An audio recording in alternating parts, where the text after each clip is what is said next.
Oh, hello there. You caught me off guard. So if you're watching this, and that means that I just announced the Piskel Jam, which many of you may be confused about. The first question that many of you may be asking is, well, Shademus, how the hell do I use Piskel? I understand that you use it to make your amazing, fantastic art, but how do I use it? So this entire video is just going to be me dedicated to teaching you how to use Piskel.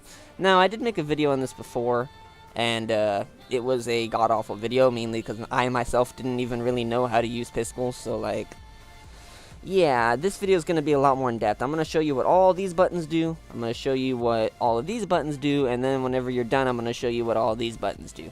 So first of all, you're going to get into Piskel, and it's not going to have a bank robber sitting here looking at you. You got to go to resize. It's gonna by default be 32 by 32, which is tiny and worthless. Turn off that aspect ratio, resize it to 200 times 200 as it says in the rules, and you'll have plenty of space, my dude. Now the next thing you want to do is you need to get the frame in here. So go to import, browse images, and there you go. And then you always want to click combine, as in new frames, and then go to this little button here and click merge, and all of a sudden, hey, look what you have. Okay, so the next thing you want to do is save it as, I don't know, what do you want to save it as, guys? Be creative. Piskel Jam Submissions. Yeah. So now you're sitting here with this frame, and it's important that you have this space outside. I've had people say, oh, well, why do you keep the space on the outside? And they don't understand how important it is. It works very well with a lot of the tools. So you could, if you have a preference, you can change the background to like a solid color or like a different color, but I prefer to keep it like this just because it's easier to see whenever I'm coloring or when I'm drawing. And like I said, it's going to play a very important role. So the first thing I'm going to teach you about is, of course, the hotkeys. As you can see, I'm zooming right now. I don't have a mouse. I actually use a touchpad on my laptop for all of my pixel art. And you can use the minus and plus tools to zoom in and zoom out respectively. If you click 0, it takes you back to this frame right here, which is kind of like the default frame, the default zoom. And if you zoom in enough, you're going to notice that eventually the border becomes almost grid-like, in that you can see each individual pixel. And this is really good if you want to get really down in the details, like the nitty-gritty details like that, and you want to like see every detail so that you can smooth it out and whatnot. I mean, look at that. It makes it much easier. Okay, so a couple of fun tools. If you put Control Z, you can undo something that you do. Makes life a lot easier if you mess up. And I'm going to show you a couple of these tools later that are also going to involve the hotkeys like Control C, Control V, which I'm sure you all know what those do. Shut up, whatever made that noise. Okay, so the first tool I'm going to teach you about is the pencil. I think obviously everyone knows what the pencil does if you've used MS Paint. You can use this size things. Say you want to just draw big. Boom, boom, boom, boom, boom. I don't know, you know, something like that. I mean, and you get this little preview screen that kind of gives you a zoomed out version of what you're doing, which is very helpful if you are uncertain of how it's kind of looking and you want to just look off to the side and say, oh, hey, look, it's doing great. Also, make sure this is turned down to 0, because if you start adding new frames, it starts moving. So, just getting rid of that. The pencil tool, very simple. I usually use between the pencil tool and the line tool, or the stroke tool, whatever boats your float. Obviously, the pencil on the keyboard is P. So, the vertical mirror pen is actually something that I hardly ever use. But, you know, I'm going to explain why later. But basically, this is what the vertical mirror pen does. Yeah, that looks pretty cool, doesn't it? That looks really cool. I don't even know what that looks like, but that looks kind of neato. So, you know, vertical mirror pen. It just draws from one side of the screen to the other. But there is a much better way to do it. That, again, I'll show you later. But for now, that's just how that works. If you want to mess around with that, that's kind of cool. You always make something interesting. So the bucket tool... I'm going to turn it back down to the 1x4. So the bucket tool is pretty simple. You go to your palette, and look at all these colors you have access to. My favorite color is like a dark blue. You'll notice a lot of my avatars and a lot of my things have a dark blue color to them. So I use the bucket tool, and boom, they're all blue. So now what I'm going to do might be kind of confusing. I'm going to use the line tool, which you might have figured already. The line tool draws in straight lines. So I'm going to do this. Throughout this little drawing here, I'm going to divide it up into pieces. You can see that. And now you might be thinking, Shade, why did you just do that? Well, I'm going to go back to the bucket tool. And I'm going to try to turn all of them black. But as you can see, it stops every time it hits one of these black lines I've put through, okay? Well, this next tool is very useful in the sense that it ignores boundaries and instead changes the color of all pixels that have that color. So if I want to turn all of these blue pixels black, I click there, and they all turn black instead of just the ones in between the boundaries. Very, very helpful tool. Say, for example, I want to pick a color that's, I don't like this green color. I did say that you could change the color of the border if you want, even though I said it wasn't the best idea. You won't be punished for doing it. So maybe you want it to be like a dark blue, so you do that, and then all paint. The key is A, so I call it the hotkey for it is A, so I use A. So boom, look, you change the border, and then, okay, I'm gonna show you how to use this tool later as well. That tool's not that hard to use. And then you use a slightly brighter color for the middle part, and hey, all of a sudden you turn your border blue. And it's very quick, it's very simple, and it's very easy. A tool that I actually never use is the eraser tool. The reason why you don't use the eraser tool is if you have the ability to left click and right click, and this is why it's so helpful to have empty space out here, is if you have nothingness selected, and you can tell if you have nothing selected because it's a gridlock space, and it's usually at the very top right here. And I can right click instead of left click, and I draw nothing, since nothing technically is the color I have selected. When I right click, I select nothing. I don't ever use the eraser tool because right-clicking is literally the same as the eraser tool. If you want to erase faster, then you select a bigger whatever. Which, I mean, I guess if you wanted to use the eraser tool, it's E. But personally, I don't use it. I already showed you the line lets you draw on straight lines. Very helpful tool. You can hold down the Shift key when you make a line, and it'll make the line in a straight-esque line. Look, and the line is usually somewhat straight to some sort of symmetry. There you go. See that? It's kind of cool, ain't it? So, the rectangle tool, I don't usually use the rectangle or the circle tool. You can imagine what they do. They make rectangles and circles.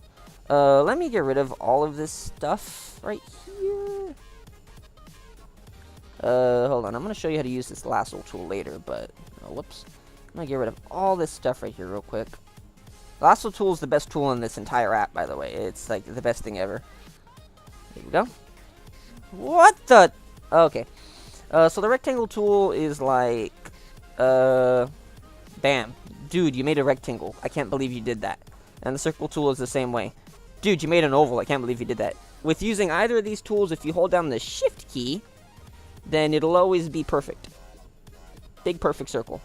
Again, I don't use these very often unless if it's like the beginning of something and I need to make the frame of something. But yeah. Okay, so we're going to move on to the Move tool. You could probably imagine what this does. It just allows you to move whatever's in frame.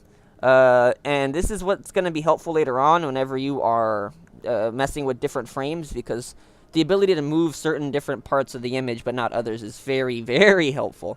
The magic wand, or the shape selection, this is an interesting one. The hotkey for it is Z. Also, the hotkey for move was M, if that wasn't obvious enough for you.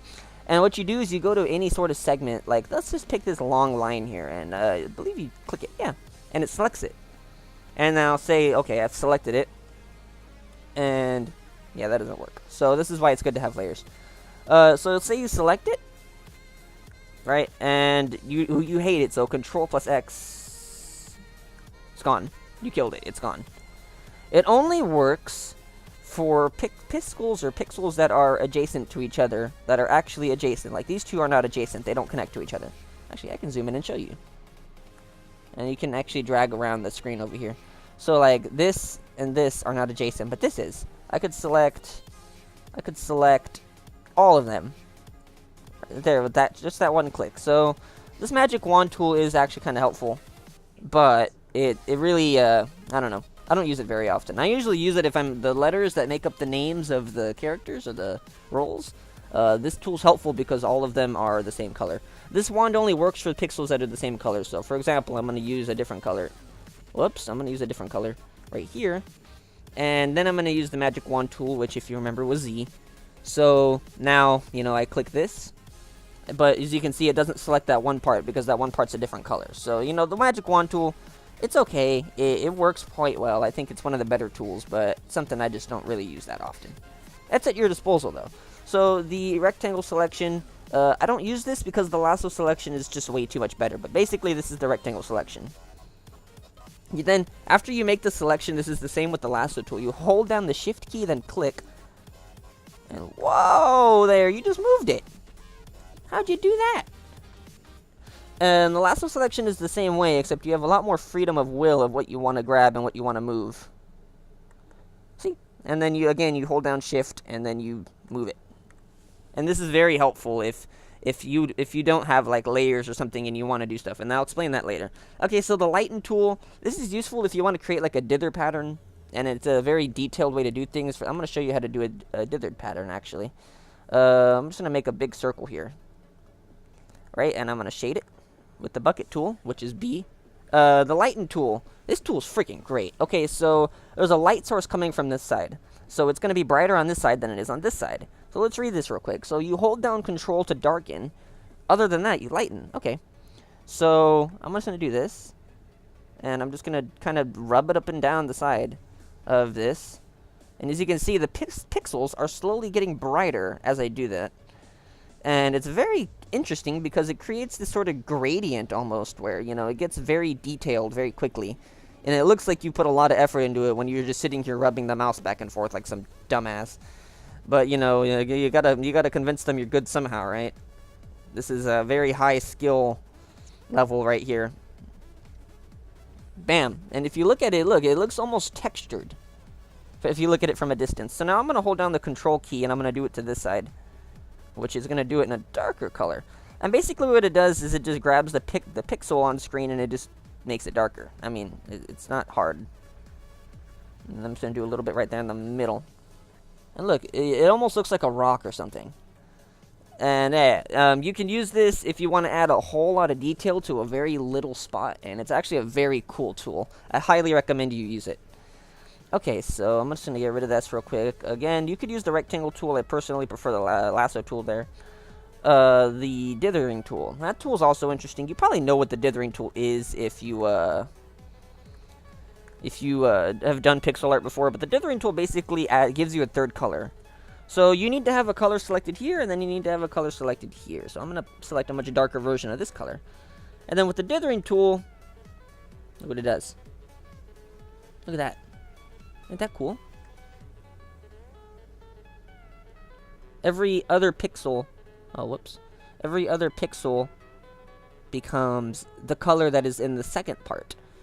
And if you look at it from a distance, this is stuff that you can see in like old school 8-bit art. Whenever you could only use a certain number of colors on your palette. And as you can see, my palette is full of colors because I don't have a limitation to how many colors I can use. And so you would put these dithered pixels here. And what they do is you're using two colors that you already have. But by doing so in this pattern, as you can see, it's a little bit hard to see because it's so big. Yeah, it's so big, but as you can almost see, it looks like a completely different color has been used there. It looks like it's been shaded almost, even though it's two colors that are already there. So, you know, the dithering tool, it's something that if you're making like, you know, 8-bit or 16-bit art and you only have a select palette, the dithering tool really helps to kind of add a little bit of punch to something, even though you don't have enough colors for it, you know? Okay, so finally we're going to get to the sampler tool. This tool isn't really highly effective or anything, but it makes things so much faster.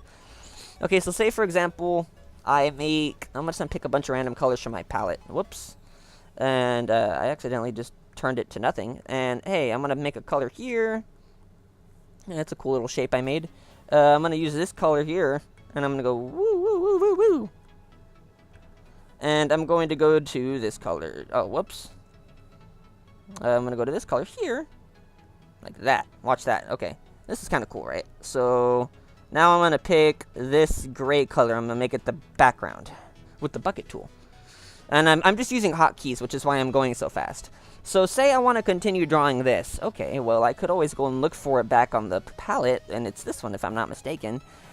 Or you can be cool and press O to activate the color picker. Click this, and it'll automatically put that color in your primary.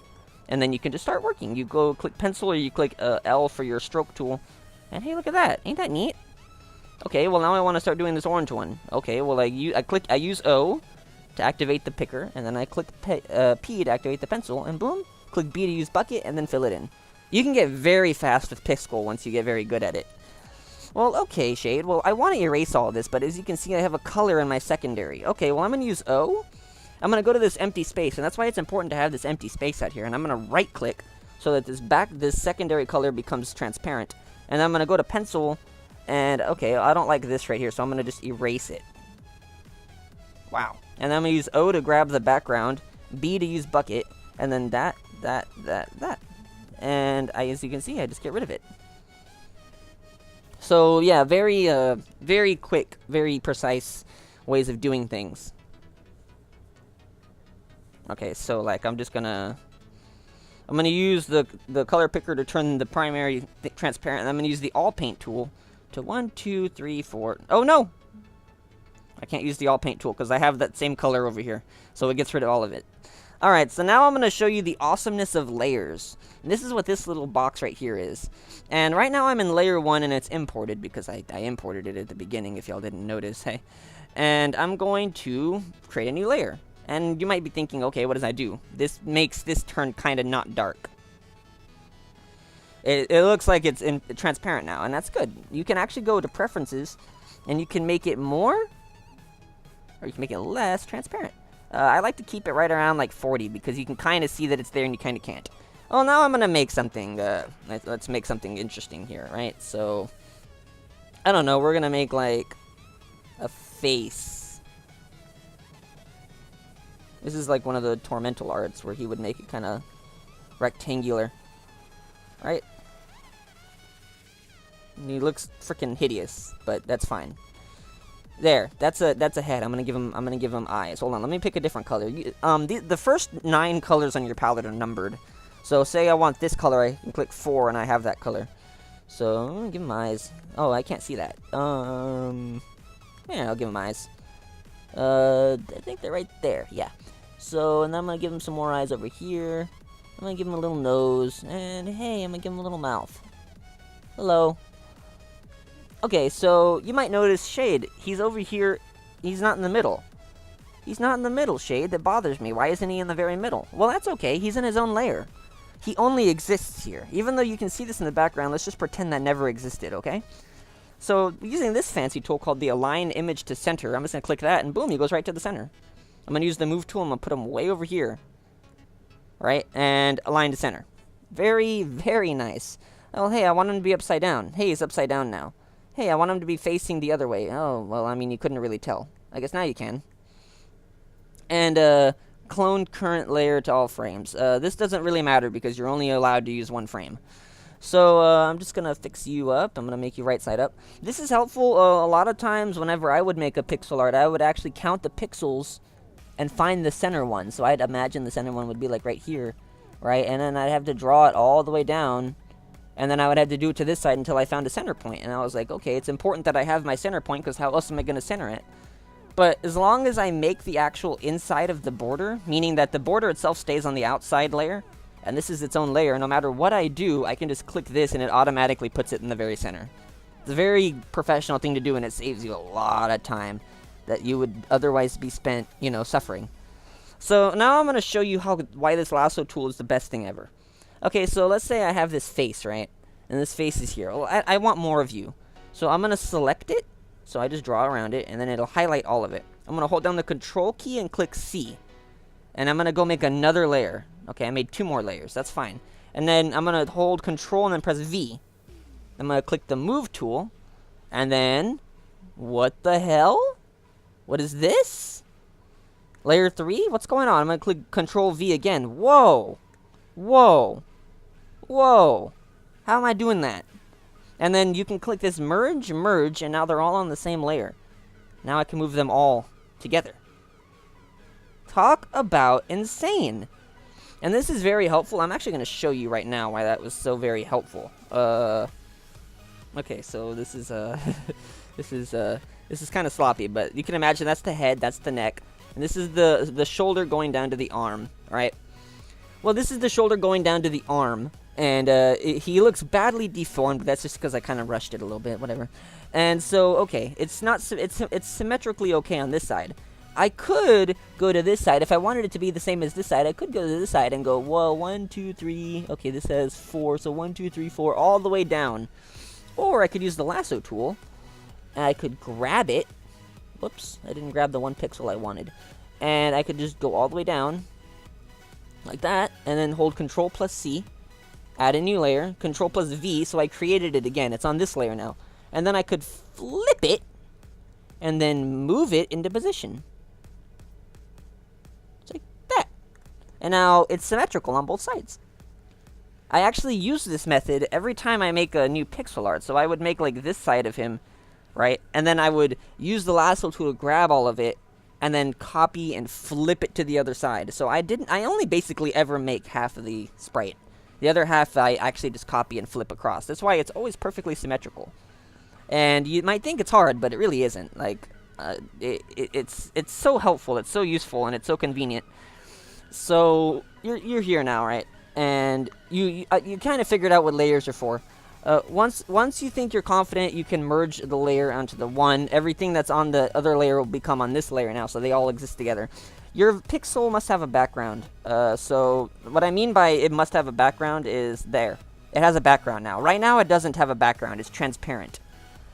I will not accept a pixel if I can find any transparent squares in the actual frame itself. So there. It's red now, whatever. You can, of course, be creative with it, like you want to make it different colors or whatever. That's what I obviously encourage. I encourage you to make a really interesting pixel that has a very interesting background. So there's no limit to what you can and cannot make. If you want to make a freaking dog, then you can sit here and make a dog. I'm going to make a dog. Ooh, look at him. He's so pretty. Look at him, guys. Oh, what the hell? He has a unibrow. Those are supposed to be his eyes. There, that's your dog. And since I didn't make it on its own layer, I can't center it. Oh no, shame on me. Lasso tool, or you can use I'm gonna use the lasso rectangle. And hey, look, the lasso rectangle. Alright, so I'm gonna click Control plus C. Wow. And then I'm gonna click Control plus X. I'm gonna open a new layer, and then I'm gonna do that. I'm gonna click Control plus V. What, guys? What did I just do? And I can align it. Wow, guys. Somebody once told me that this is a stupid website, that you can't really do anything on it, you don't have any sort of creativity, but come on, guys. This just, if you know how to use this thing, it's freaking amazing. Okay, so I think I've actually shown you basically everything there is to know about Pixel. And this is a long video, it's probably about 20 minutes now. But basically what you want to do when you're finished is you want to go to Export, and you want to go to Others, or you can go to PNG since it should be the only frame you have. But I personally like to go to Others, and then make sure the scale is set to 1, resolution 200 x 200, and then download as a PNG file. And when you do, it'll go to your downloads folder, and then you can follow whatever it said in the rules and DM that to me as your submission. Alright, and that all seems very simple. I think I basically went over everything. I don't think I missed a single thing. You're not going to need to worry about frames. If you don't like what your frame is, you can delete it, or if you can duplicate it with these tools, I guess. And then you could, of course, move them, which, I mean, I guess you can do that if you really wanted to. You don't have to. If you want your secondary color to be your primary color, you click this arrow. Ooh. And if you need to know all the keyboard shortcuts, you click on this little thing, and they tell you what they all are. I don't need to know what they are because I already know them. But it might be helpful for you. It also tells you the hotkey right there next to the name. So circle tool C, line tool, or stroke tool L. I call it the line tool. So anyways, guys, thank you all for watching. This has actually been a very in-depth tutorial on how to use Piskel. I wish you great luck on the Piskel Jam. I hope to see some amazing submissions from you guys, and I will see all of you in the next video. Bye-bye!